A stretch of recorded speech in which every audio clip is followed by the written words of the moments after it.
మరణపల్లె పేరు వింటేనే ఒళ్ళు జలధరిస్తుంది. కాని అది ఒకప్పుడు సాధారణమైన గ్రామమే. ఈ గ్రామంలో ఒకే ఒక నిబంధన. ఎవరైనా చనిపోతే వారి ఇంటి ముందు 3 రోజులు దీపం వెలిగించాలి. ఎవరు అడిగినా గ్రామస్థులు ఒకే మాట చెబుతారు: దీపమార్పితే మృతుడి ఆత్మ వెళ్ళదు. ఈ కథలో ప్రధాన పాత్ర శ్రీనివాస్. వయసు 35. పట్టణంలో ఉద్యోగం. 10 ఏళ్ల తరువాత తల్లి మరణంతో గ్రామానికి తిరిగి వచ్చాడు. అమ్మ చనిపోయిన రోజు రాత్రే ఇంటి ముందు దీపం వెలిగించారు. శ్రీనివాస్ అడిగాడు: ఇప్పుడు కరెంటుంది కదా, దీపమెందుకు?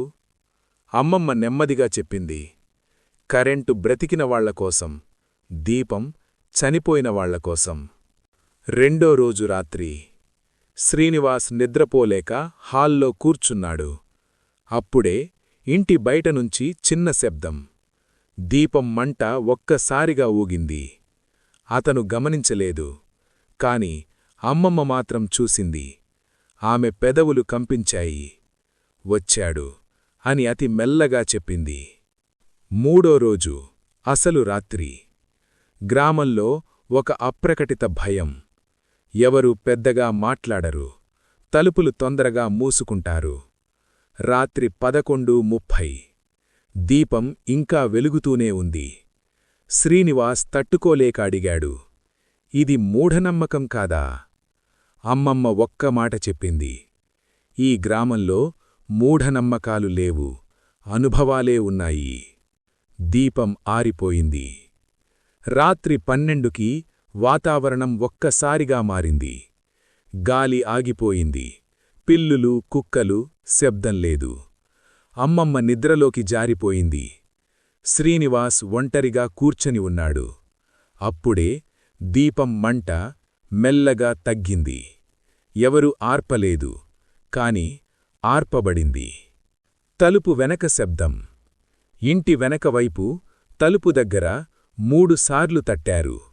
టక్ టా టక్. లోపల ఉన్న శ్రీనివాస్ అడిగాడు: ఎవరు? బయటనుంచి వచ్చిన స్వరం: అబ్బా, దీపం ఎందుకార్పావు? ఆ స్వరం అమ్మ స్వరం. నిజం బయటపడుతోంది. శ్రీనివాస్ కాళ్ళు వణికాయి. అమ్మ చనిపోయి 3 రోజులయ్యాయి. మళ్ళీ తలుపు తట్టిన శబ్దం. ఈసారి బలంగా: తలుపు తీయు, చలివేస్తోంది. అమ్మమ్మ నిద్రలో లేచి అరిచింది: తలుపు తీయకు. గ్రామం దాచిన నిజం.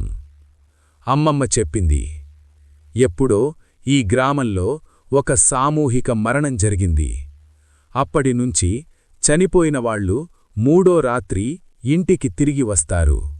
దీపం వెలిగితే వాళ్లు గుర్తిస్తారు, నేను చనిపోయాను అని. దీపం ఆర్పితే వాళ్లు అనుకుంటారు, నేనింకా బ్రతికే ఉన్నాను అని. తలుపు తెరచబడింది. ఆ మాటలు వినేలోపే వెనుక తలుపు తానే తెరుచుకుంది. బయట నిలబడి ఉంది అమ్మ. అచ్చం అదే రూపం, కాని కళ్లలో జీవం లేదు. ఆమె చెప్పింది: ఇప్పుడు నేను ఒంటరిగా ఉన్నాను, నాతో రా. శ్రీనివాస్ వెనక్కి తగ్గాడు. అమ్మమ్మ మధ్యలోకి వచ్చింది. ఆమె చేతిలో చిన్న దీపం. ఆమె దీపం వెలిగించింది. ఆ క్షణంలో అమ్మ రూపం పొగలా కరిగిపోయింది. మరుసటి రోజు ఉదయం గ్రామంలో మరో ఇల్లు, మరో దీపం వెలుగుతోంది. శ్రీనివాస్ వెళ్ళిపోయాడు.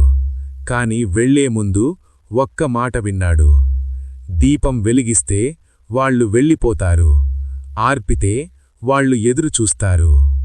మరణపల్లె గ్రామంలో దీపం వెలుగు భయాన్ని త్రిప్పదు, భయాన్ని గుర్తుచేస్తుంది.